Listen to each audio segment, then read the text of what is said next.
Hello everybody, Christina here with Rise of the Multidimensional Human. Welcome to today's Lunchtime Chats.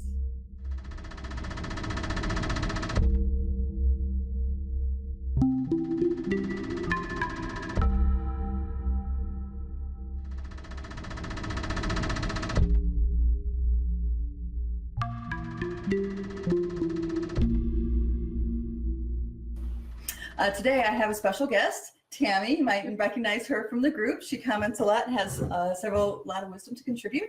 She was with me at the extra dimensional expedition that we did in Crestone, and we are fresh from the car from that trip. And she was so kind to come on to Lunchtime Chats with me. So welcome, Tammy. Thank you, Christina. It's been an amazing time with Christina and the rest of the group. Yes, I had a great time too.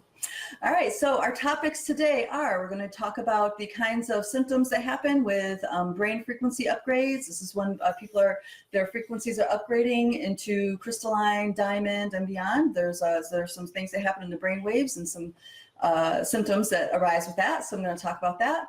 And then I have a dear starshine that tuned in or sent me a message asking about the amphibian races. Oh, there's my tea. One moment, please.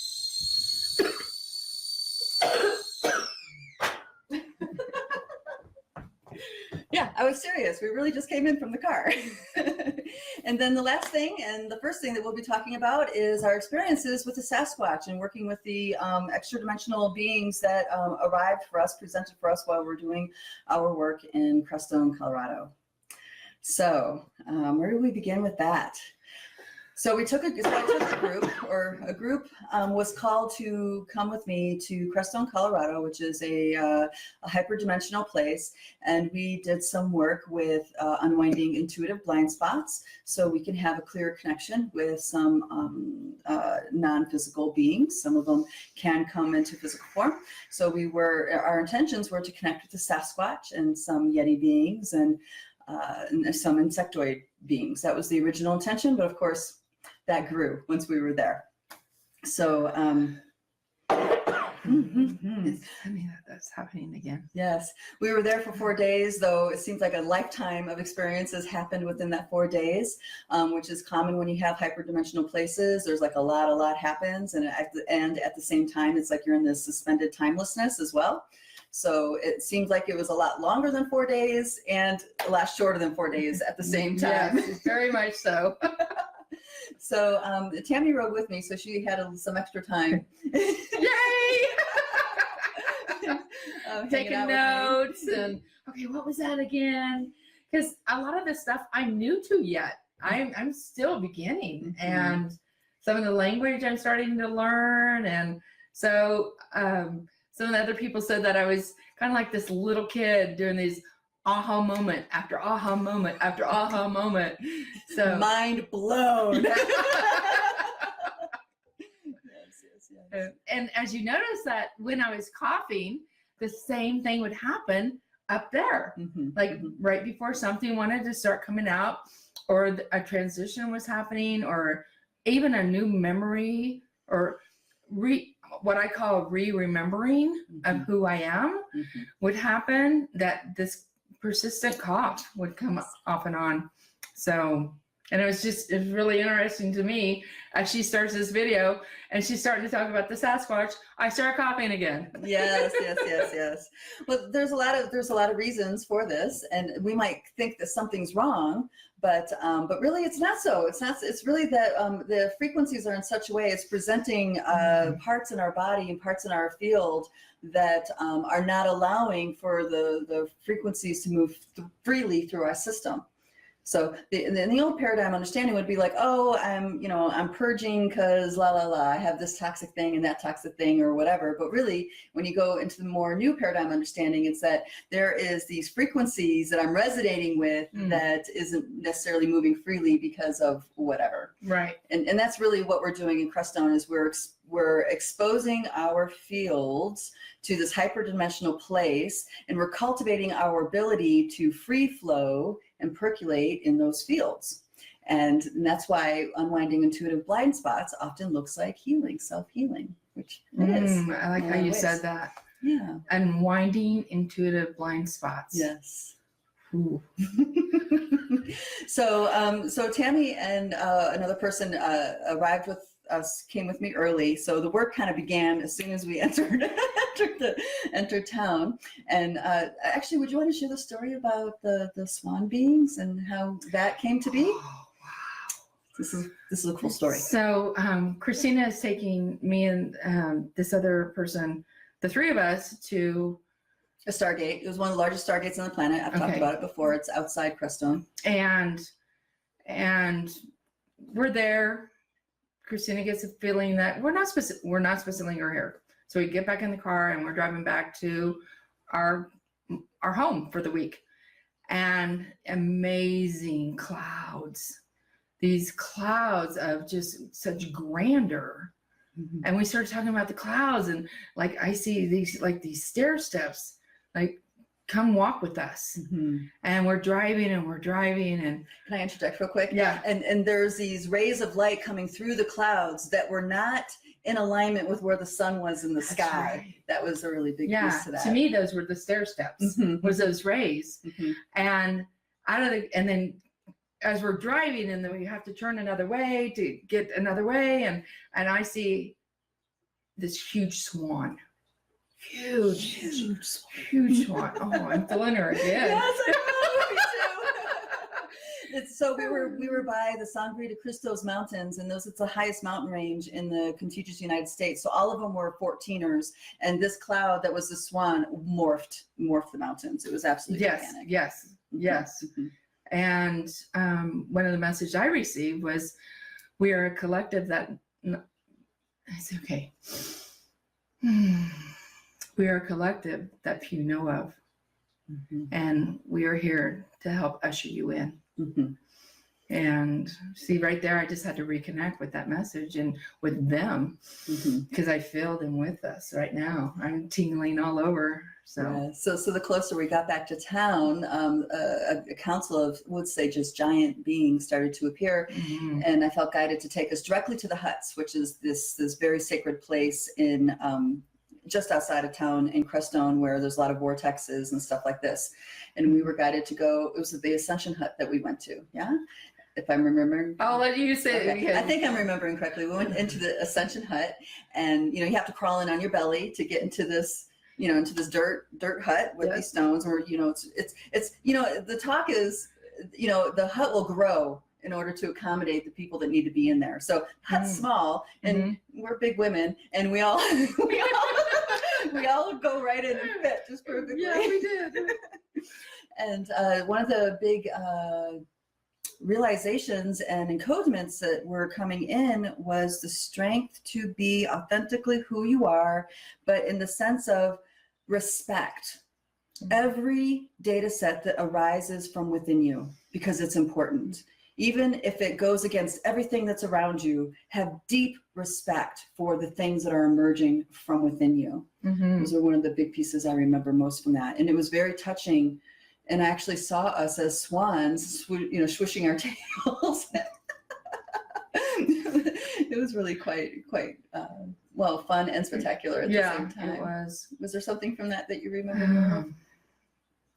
That's when the self-care really came in too, and the mother lines. Yes, the mother lines started coming in, and really healing, because that's a lot of work I do.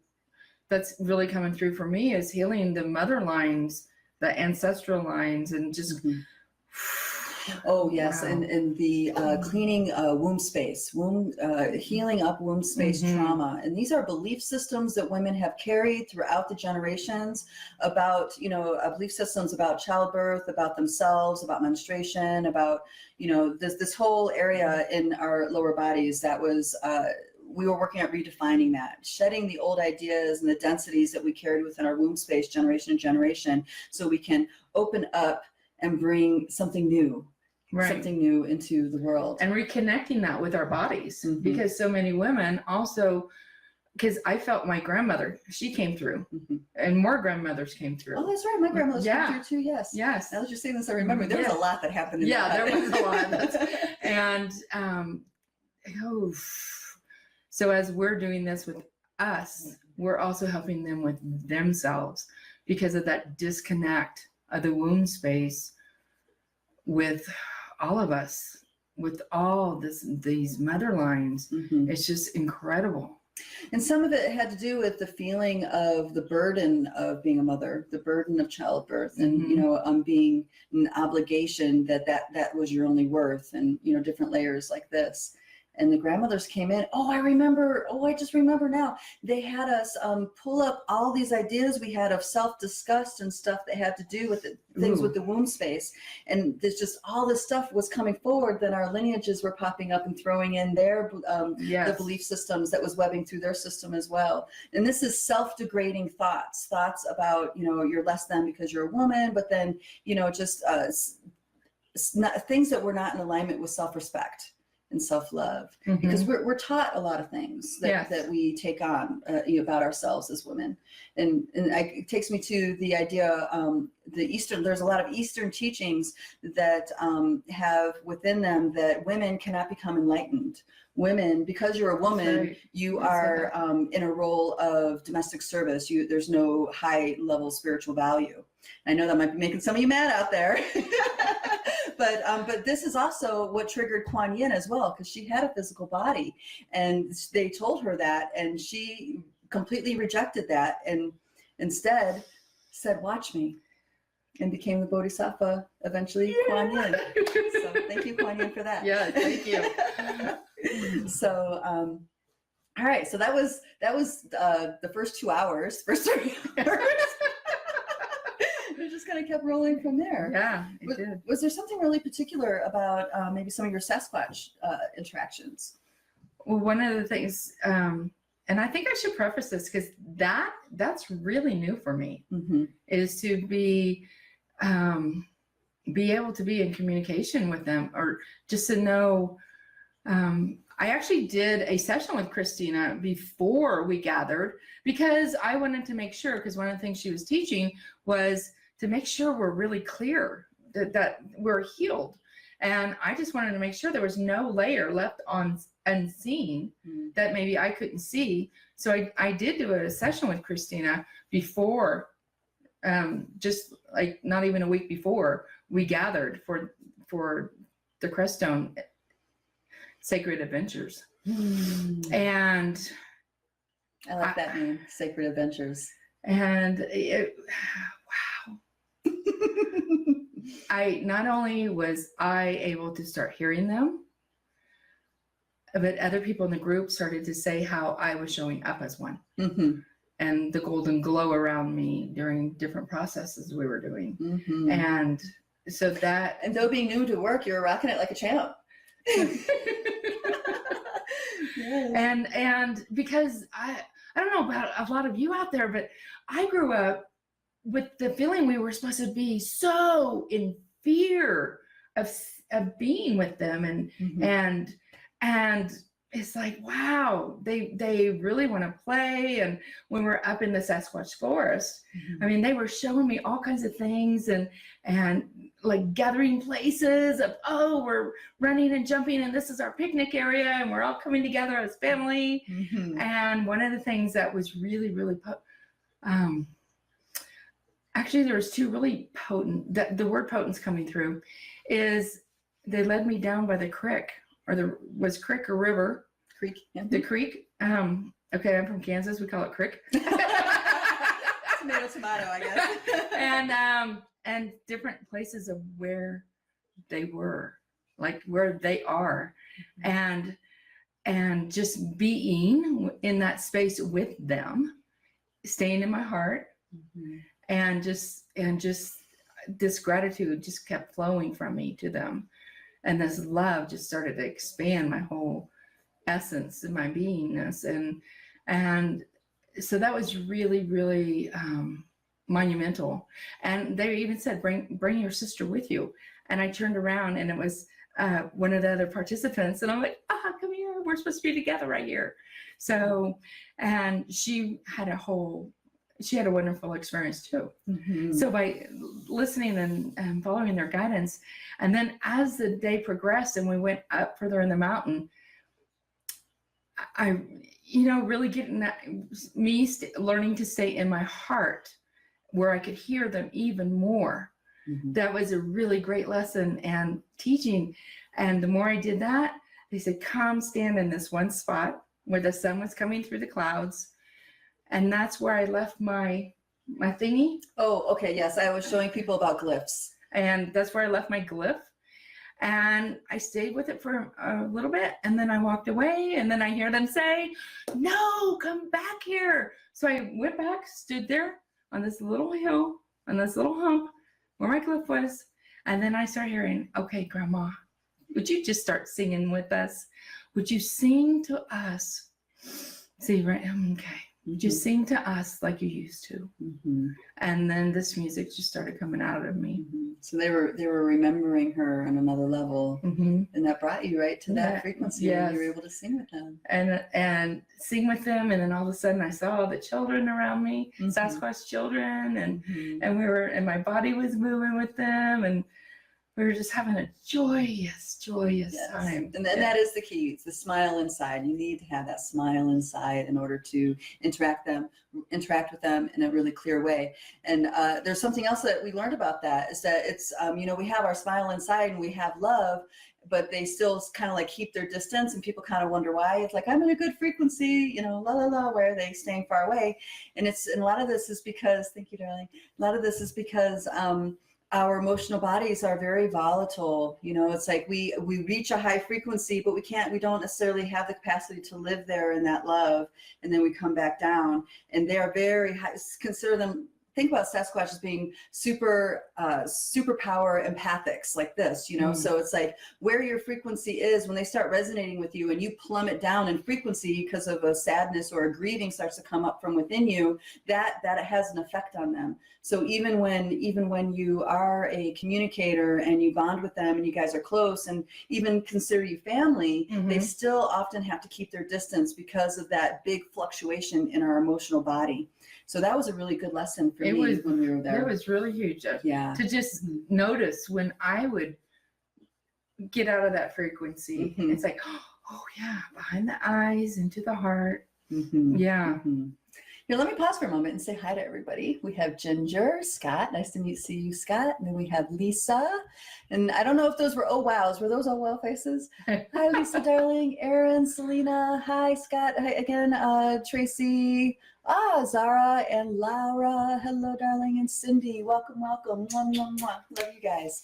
So let's see. There was a couple other things with that. So they were taking us to these mountain or these cliff faces that were these cliff faces. Mwah, mwah, mwah. Thank you for that, darling. These cliff faces actually were breathing. And we realized that those cliffs, they weren't really solid, that, there was a permeability where there was an ability to pass through. And we had a sense that there was some incoming portals in this place. Yes. And that was really wonderful. And so as we progressed into the forest further, I had people, I gave some people sticks, but a few of you, I was showing about the peeling of the sticks. And I had a lovely sense with this because you can work out energies by peeling the stick. And we were doing a lot of personal processing so we can open up to some intuitive blind spots we had. And the kinds of things that create intuitive blind spots is like trauma, soul loss, deeply buried energies, densities like this. So how we experience as humans oftentimes is a trauma story or a wounding story or, sadness story or ways we say no to love, like that. And so they were showing me, as I was peeling the stick, I was working through some of my own energies that were coming up. And they were talking to me, and my realization was meeting the frequency of what they were trying to say, a big chunk of the peel of the stick would just come off like it was nothing. And up until that moment, I'm like digging in, and it's really hard. It was really hard to get the sticks to peel. And then I'd have my realization, and a big chunk would just pop off. And so I would work something like a whole stick that way. And I was just having download after download. And as I integrated, the more chunks were coming off until I had a collection of peeled sticks to make my glyph with, which was really wonderful. Because working through stuff, sometimes we don't know. We don't know, we don't know how to do it, or if we really are doing it, stuff like this. Right. But if it was a true resonant, shift, then the outside of the stick would peel right off. So yeah, I noticed that because being somewhat new in remembering this of me and my connection with them, I could feel myself thinking, well, I'm not going fast enough because I'm 57. So, and Christina's like 13 years younger than me. And I'm like, oh, wow, if I only knew. So when I got into that mind space of maybe a little judgment of myself, of not being fast enough or quick enough to get things. And then as soon as I went back into my heart and I would hear them say, slow and steady is okay. Slow and steady. And the big chunk would come off. Ah, okay. Yeah. So I'm like, oh, Christina was right. The big chunks are coming off. Yeah, because at first it feels impossible to get the outside peel off. Yes. Yeah. And it's just like, and I kept hearing that. Slow and steady is okay, Tammy. Slow and steady. Yeah. Yes. That's one of my greatest things that I'm going back home with is that teaching, because I notice that happens with me when I'm at home and trying to figure things out, and especially more in my business than anything. So like hurry up and make the deadline, that kind of thing. Yeah. Yes. And it's because slow and steady is true to your nature. Versus when you're taught about business, it's a linear thing, and it brings us into beta frequency, into linear frequency, and then we're no longer as in tune with and aligned with the abstract. The more theta delta ways of perceiving. This is like seeing in dream time and stuff like this. I did a video before about beta states and theta states and deltas, and how those brain waves where you're resonating at is really important if you can communicate with Sasquatch or not. Okay. But one of the other things I want to mention is when we were leaving the forest, it was so joyful because it was just like we just wanted to sing. It didn't even matter what we were singing, if we knew all the words or not. Yes, skip and sing. We left with a lot of joy. Yes, a lot of joy. So that was really fun. And then Crestone being a hyperdimensional place, they would, energetically, we would see them standing in the window, or, they would watch the processes that we were doing, because we were doing some really deep work, and they would join in. Either they're energetically come into the room, or they would hang outside the window and cheer us on from outside. I think we should talk about the birthday cake. Oh yes, this is such a fun story, guys. This is a really fun story. This was really oh my gosh, this is so. This shows how loving and compassionate and inclusive they are. They really, when you guys really connect, how deeply they're educating. My birthday was the 21st while we were up there, and we're having cake. And some of the other attendees were getting this. I'm like, oh no, I'm in this all joy, and I'm of the honoring and everything. And 3 of the other attendees were like, oh no, something's not all right. Something's not right. And then it like all of a sudden popped. They want cake too.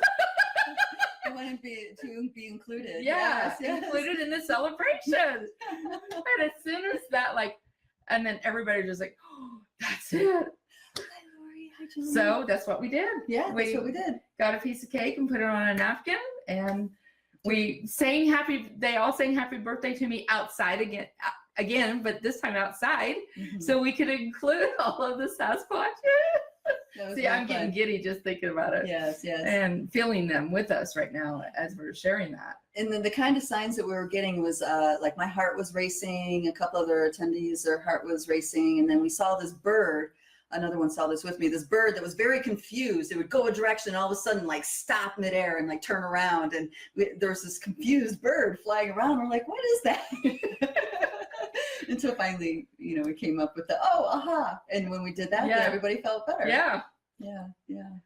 So, opening, that's one of the other things, opening up and being willing to be present with the most minute little detail, the subtlest little impulses was really important for us. And I think what was really important also is that showed that it wasn't some deep thing we had to go into. It was as simple, they just want to be included. Yeah, that. Yes, very nice. Cool. Hello, Lori. Hello, Jillian. Welcome. Hello, Travis. Nice to see you guys. All right, so anybody who wants to chime in about their experiences, because a few of you are here, or if anybody wants to chime in about whatever, you know, you're welcome to communicate with us or ask questions. I'll be sure to check the chat every few minutes.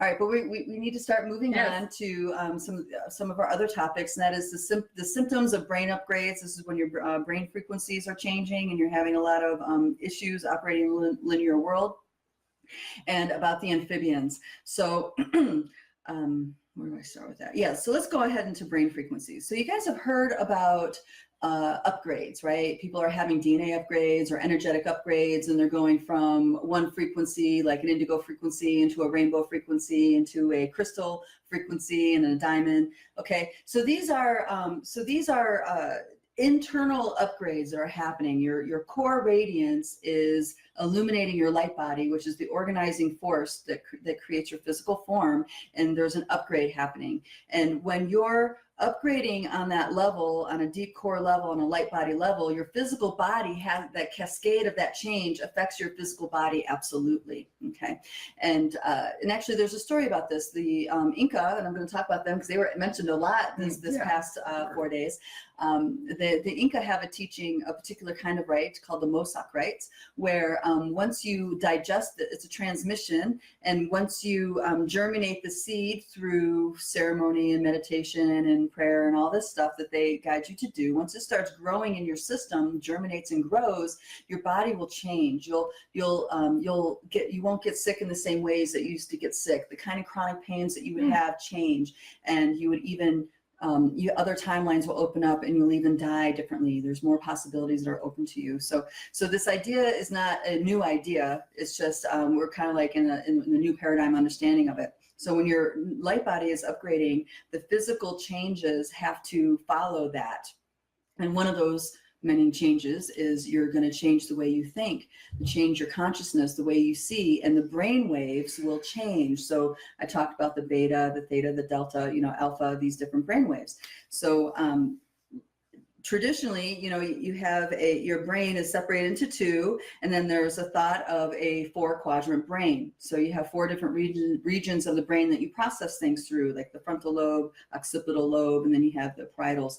And when you are upgrading, from like an indigo into a rainbow, or a rainbow into a crystalline, that those are, you're no longer operating in 4 quadrants. You start adding additional sections to the brain that come online, which means you have more capability in brainwave frequencies. You can be in more spectrum of brainwave frequencies at one time than a traditional 4-quadrant brain. So when if you're starting off as a crystal and you're going into a diamond, you're actually upgrading from like a 6 or 8 kind of quadrant. I know quadrant's not the right word when I'm saying 6 or 8, but the sections of the brain, and just using it to describe that, you're going from like an 8 to a 10 or a 12 or a 16, upgrades in 2s like this. And the most quadrants, I know that's the wrong word, but that's what I'm using, that I've ever seen is 16. So that means your capacity, your perceptual capacities are completely different. But the other thing that happens is that you are more in the theta delta range of accessing information and knowledge. So that's, you're having full access to the stellar networks, you're having full access to the natural world around you, and your empathic and psychic abilities are really, tuning up big time. And what happens is that you no longer can relate so much to that linear beta frequency where it's just like this, okay? So knowledge and skills that you had that helped you manage the linear world start going away. Those capacities start fading away, and they're getting replaced with these other capacities. And because these other capacities, there's no example around you to really to explore that, you're kind of like you're the blind. You feel like it's the blind leading the blind. It's like, so you have to figure that out. And actually, this funny reference is coming into my mind. I don't know if you guys have ever watched SpongeBob SquarePants. You know that show? Okay, my kids like that show. Actually, I forbid them to watch it, but they secretly watched it. And then I found out. Anyway, so there's this one scene where he had to learn something really particular and get really good at it, and his brain couldn't manage it. So his subconscious showed a scene where they're just opening up all the files of knowledge and dumping it out to make room for the new skill that he was trying to learn. And it's kind of like that. It's like your brain, your system is 86ing the information that's not important for your upgrade. for your Lightbody's soul level upgrade. So it's going to start dumping those things. So you might end up not being able to do math anymore. Like I used to be really good at math, and now it's like numbers. I can't process them in my head hardly. If I write it down, I can process it. But, to just, do square roots in my head, I used to be able to do that all the time, and it's not there. And so it's like your brain is shifting in the way that it works. So sometimes I'll be driving down, and I'm sure you guys might have had this as well. You'll be driving somewhere, and then all of a sudden you just don't know where you are, even though it's somewhere you've been driving for decades. Yes. So stuff like this starts to happen. I mean, that's a symptom of other things too sometimes, but this is, kind of what comes online for us. And then, but your dream time will become more vivid. Your psychic abilities will become more vivid. Your connection to beings like extra-dimensional relationships become more vivid as your brain upgrades more and more and more. Now, of course, your lifestyle will need to accommodate the upgrade. So this is important. If you don't let your lifestyle accommodate the upgrade, then there's going to be a lot of disharmonics going on in your world, and you can fall into depression. You can, have things like this happen for you, or go deep into avoidance via substances, which a lot of people do this as well. So it's not going to halt the process, but it's going to, put a hitch in the giddy up. When you do those kinds of practices and working against yourself. Because the other thing it does is it challenges your ego in a really big way, because you are stepping out of the ego structure, and a lot of people will feel like they're going to die, or they'll feel like, or they want to die, or, there's a lot of anxiety that they can't explain. It's like, my body's responding like I'm about to go into a really stressful situation, but all I'm going to do is read today, Right. That's the ego experiencing the upgrade and wanting to resist it. Okay, so things like this happen. And let's see if there's any other pieces to the brainwave upgrade that I want to say. Okay, so another thing that happens is languaging starts to change. The way you communicate, you may start losing the ability to communicate in a very linear, deliberate way. Sometimes you'll even start to shift into, and I have this happen to me a lot, I'll start into communicating with no mind. And that's the experience of you don't have a clue what you're talking about, but these words are just coming from your core, just out your mouth, and they are the perfect words for what needs to happen in that moment. And that's kind of scary, because it's like you're supposed to know, right? But this other talking is coming out of you, and it makes total sense and is very wise. And it's because it's you're coming from a very different place when you're sharing on that level. And so that's something else that can come forward a lot as well. I know I've had that sometimes, and all of a sudden, well, where did that come from? Yeah. So we'll have a reaction to our no mind speak, right? Yeah. So I've met people that they just live in the no mind, and it's like, it's really difficult to talk to them in the linear who you think you are place, because there's no connection. And it's almost like you kind of sit there and you have no desire to talk at all. And that kind of feels weird, because we're trained to connect. You're talking, you're laughing, and you're doing all this, when really, when you're with someone in no mind, it's like you sit down and it's that happens. And that's the connection. It's not verbal at all. It happens all on a deep core level like that. And our, who we think we are levels kind of, it's uncomfortable. So there's that kind of thing. You might desire to not talk anymore, or no desire to talk on the linear plane anymore, and maybe speak in poetry, or speak in that kind of way, in a more abstract kind of way. So this happens as well. And I'm sorry, dear Starshine, I can't remember all the details that you listed in your question. But if I missed anything, please put it in the chat, and I will be sure to address it. Because I read that when we were in the middle of our work here, and a lot has happened since then. It almost feels like it was last year that I said I would talk about this. All right, so, and then exo-species relationships, let's go on to amphibians. So when we were in Crestone, there were other beings presenting themselves other than the Sasquatch. And we talked about the swan beings and the council of giants and stuff like this, but there were also insectoid creatures. There were the ant people. There's the king of the ants actually lives not far from the huts in that area. And we had some interesting exchanges with them. Yeah, there are several in the group that had personal exchanges with that, which was funny. Well, funny, but you know what I mean? It was fun, and it was deep. A lot of deep teachings were coming from ant people, and there's some bio people in there. And what happens is that the Sasquatch are kind of like the gateway relationship. They're very close to the human realm. Their realms overlap the human realm, and it's very easy to create a communication. And that's why you have people who have sightings, and then other people are communicating through glyphs, and then of course then you have the spiritual psychic connections as well.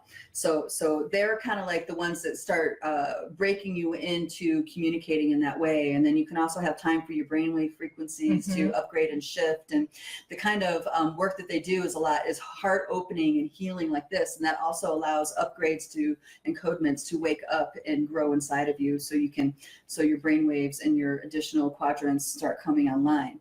Now, once those additional quadrants start coming online, you'll notice that there's more beings with Sasquatch. There's when many of the people a couple years ago for the first time, they were connecting with the Yeti, and the Yeti is like a higher dimensional frequency of Sasquatch. They look kind of similar, but they're not in physical form, and they have long, luminous hair that's all over their body, they're really cool beings. And they work a lot with water and programming crystals and programming water, and they have a lot of cities of light in the mountains and other places.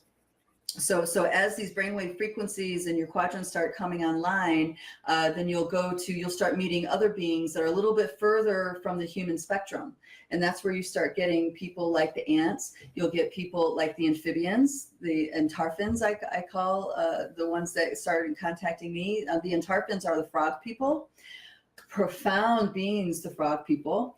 When they start coming into my life, they were showing me a deeper teachings about transparency, how to be completely transparent on a deep to the cellular level, which is really important shift. So people on the surface, transparency might be like, just being honest, being like saying what you're thinking, right? But then once you realize a lot of your mind thoughts aren't even you, you know what I mean? A lot of it's just interference, and then that becomes a rabbit hole, and you start journeying deeper about who you are and what's really going on inside. And then you work with the ability of being seen by speaking your spiritual truth. You start working on those levels, but then the amphibians will start coming in, teaching you how to be transparent all the way down to the cellular level. So that's the ability to be naked and vulnerable, and being witnessed in that. And also the other thing that happens is that when you are able to be transparent on that level, that means you know yourself all the way down to the cellular level, and you can have deeper access to the realms within realms within realms. And one of the profoundest things to this day with the amphibians is that they took me into the void spaces within my atoms. So it's like most people, when they go through experiences, they kind of stop on, they stop in the spiritual realms or in the Pachamama realms or the stellar networks, but they took me in, actually lost consciousness when they took me all the way in. And then I was in the void space, and the bliss that was happening, that was rippling through my body when I was in the void space of my atoms, was profound. And at the same time, I'm in the void space, but I can hear, feel, sense, taste, know the ocean that was around me, the jungle, all the beings in the jungle. I can hear critters, like miles away. I can hear them crawling up the trees. I mean, it was like super senses when I was in that void space. But everything had to be completely stripped away for that to happen. And when I came out of it, there was a gentleman that was holding space for me. He kind of he had this look on his face, like, and I just started laughing, and I'm like, what is it? And he's just like, that's not normal. What just happened. And so the frog people stuck with me for the rest of the time, and just kept teaching me how to integrate that experience into my personality, into the other layers of who I am. Because it's not about, the ego is bad or any of this stuff is bad. It's really about realigning it so it's a vehicle to express your radiance. It's a vehicle to express your truth.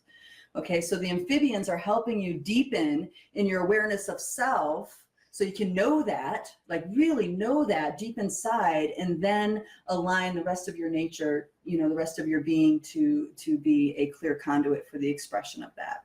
And there's different kinds of amphibians. There's the frog people who are the closest to me, but there's also ETs that are amphibians. There's inner earth beings that are amphibians, and they don't look like frogs. To me, the bipedal frog people, those are the ones that I communicate with the most. But there's other ones, and actually there's movie characters that are expressions of some of these amphibian beings. And one of them was I don't know if you guys have ever seen The Shape of Water. Did you see The Shape of Water? Not. Oh, it's an interesting movie. Very, very interesting movie. Unusual, I'd say. But the being that was in that movie was a fish person that they found in the Amazon. And so they took him, they did terrible things to him, but the guy was talking about it and saying that the people that they learned about this being existing worshipped him. And they believed that they had profound healing abilities and stuff like this. So if you get a chance, check out The Shape of Water, because that's one of the inner earth amphibian beings. That's exactly what they look like, was that character. What was another piece to the amphibians? Dreamtime. They're really, really helpful in traversing the dream realms.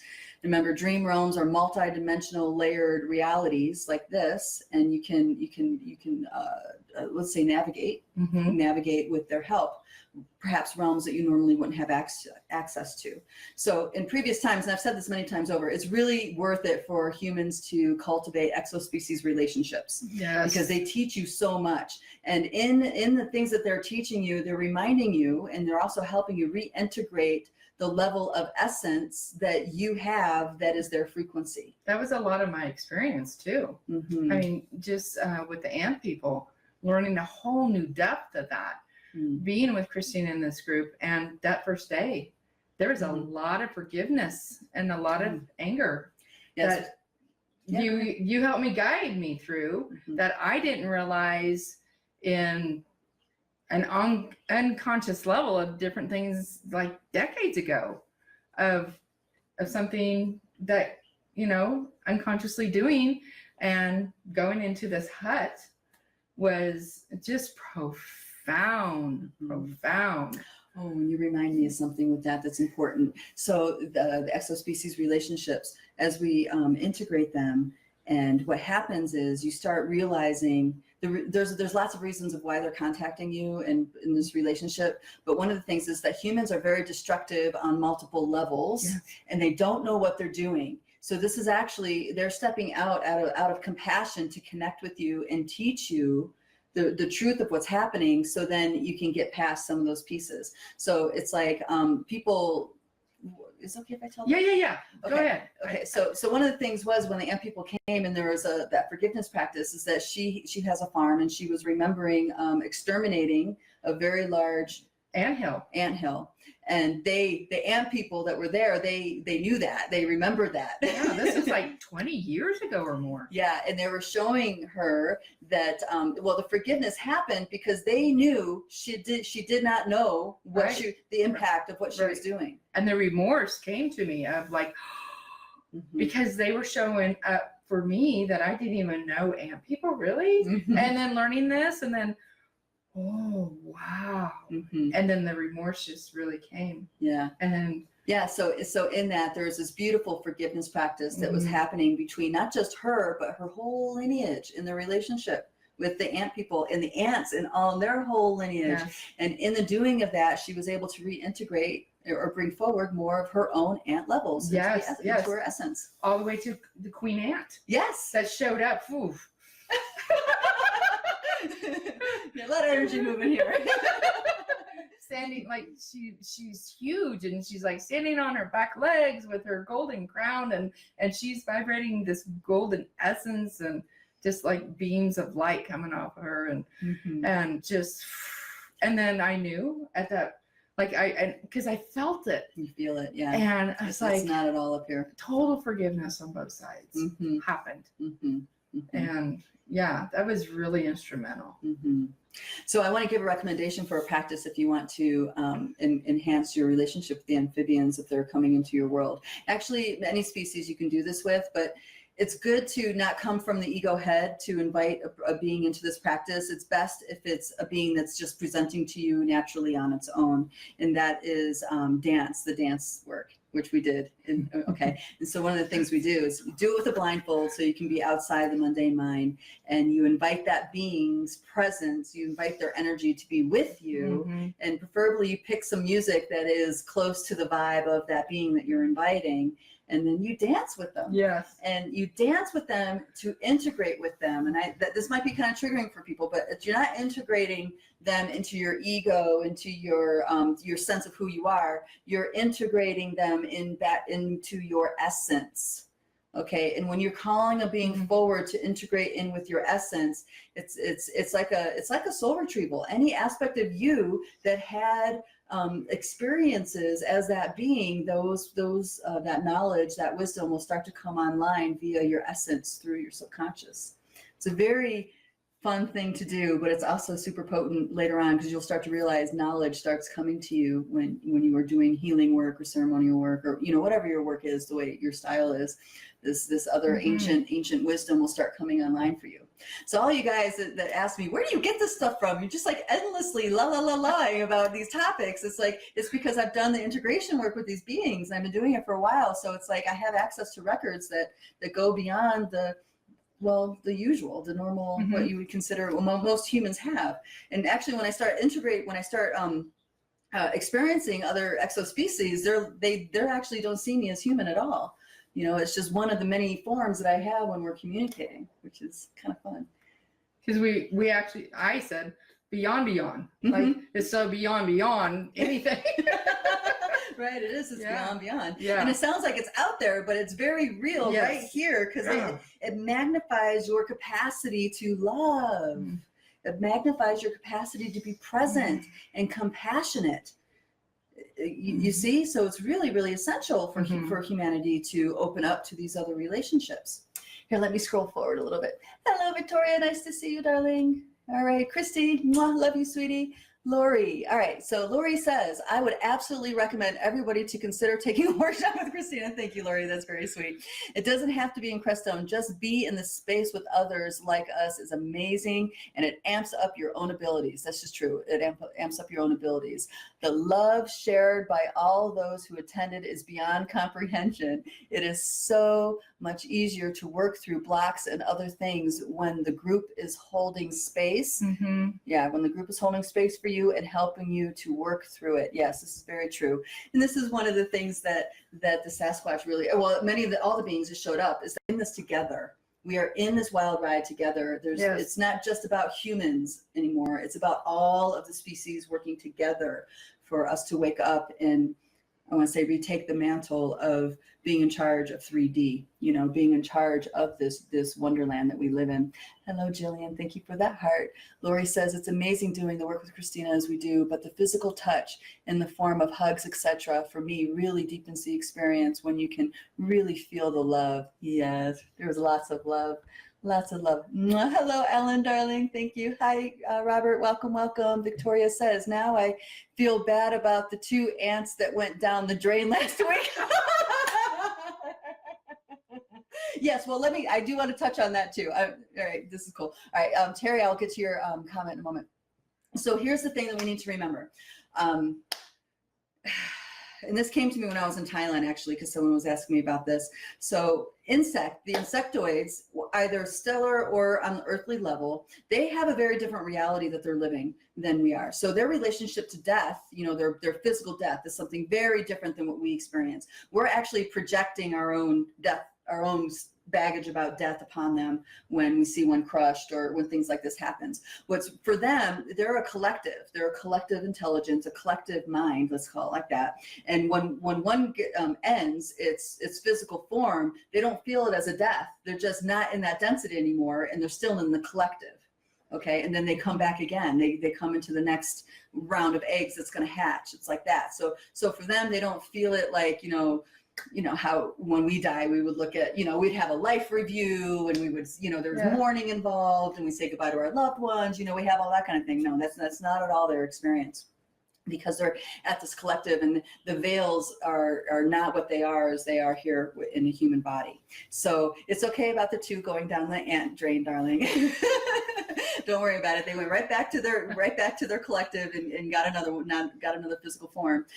But the reason why this thing for her was important because they wiped out the entire consciousness of that anthill. You know what I mean?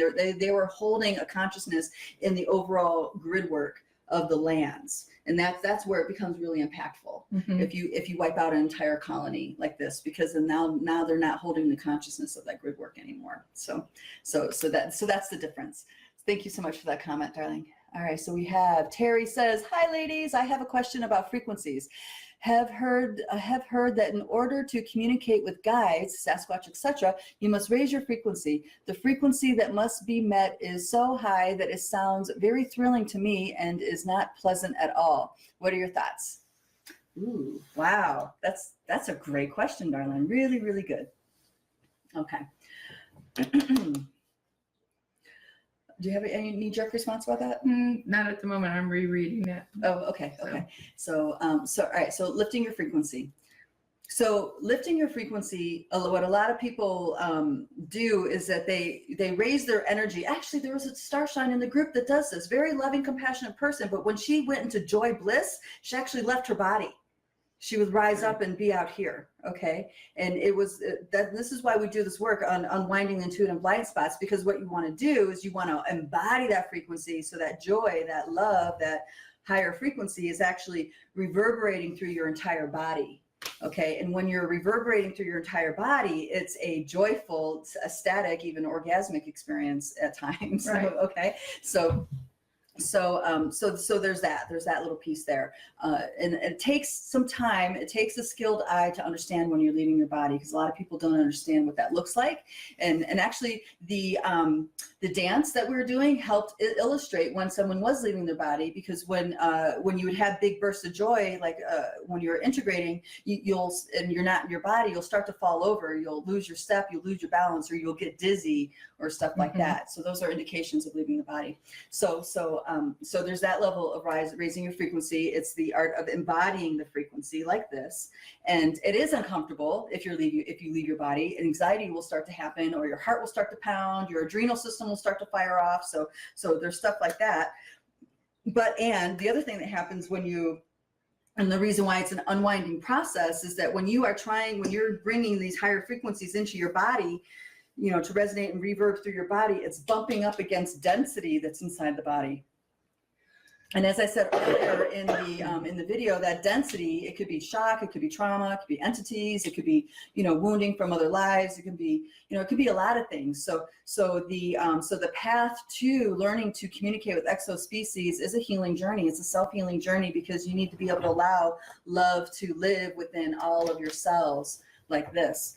So if you wanted to communicate with them without, not in the psychic way, but in a more 3D way, I would suggest looking at Brian Bland's work. And actually, he posted a video on this group, because he talks about how he cultivated his relationship via glyphs and using the glyphs. And that way, you're not challenged. Really, it gets stressful. Yeah, it does. And there's expectations you put on yourself, and that feeds the density, right? So, because one of the things I remember now that you're sharing all this is because I thought it had to be a certain way, because that's how we're taught, or that's my experience. And just in regards to the Sasquatch, they showed me, once I started to embody that, and stay, behind the eyes and in the heart, that we have a pond on our farm. And they showed me, Tammy, you don't have to be in the woods to have communication with me. Like the glyphs was one practice, and they just showed me the pond and the trees, the windbreaks that we have planted over the years. That was another mind blown experience. Yes. So there's lots of reasons why it could be uncomfortable, and do know it's about integration more than positive thinking or focus on positive thoughts. It's really about integration. And the more soul retrieval you do, essence retrieval you do, the easier and easier this gets, really. So and this is also why the Sasquatch start people on a healing journey when they start communicating. It's like that's one of the first things they have you go into is healing your heart space, because this requires allowing love to be a more, wait a minute, it requires a bigger yes for allowing love to resound through your system. Okay, and it takes healing for that. It does, because a lot of us buy into our victim stories and our, you know, the pain dramas that we've been through in our soul's journey and in our personal lives. So thank you, Terry. I hope I covered that well. I hope I covered that okay. Let me know if I didn't. Hello, Patrick. Welcome, welcome, welcome. All right, Victoria says, that makes me feel better and confirm that I was feeling about their collective consciousness. Yay, thank you. Awesome, Victoria. Okay, and Terry says, shrill. Is that like Schwind? I'm not sure. I can hear the shrill coming from her. Like, oh, okay, cool. Yeah. Thank you, shrill too. You do, don't you? Very cool. So let's see. We have like a few minutes left. So is there anything else that comes to your mind to share about your exo-species relationship introduction? Well, yes. Okay. The very last day. What to remind me? Because so much happened last day. The one word that I always like what the Sigourney Weaver. Oh, the xenomorphs. Yes. Oh, okay. Well, we could talk about that. Just I don't usually talk about xenomorphs and people outside the circle just because they're kind of scary, but they're not. But they are until they're not. Right. So go ahead. But as I started to integrate more and more, and you know, the ant people, the Sasquatch, and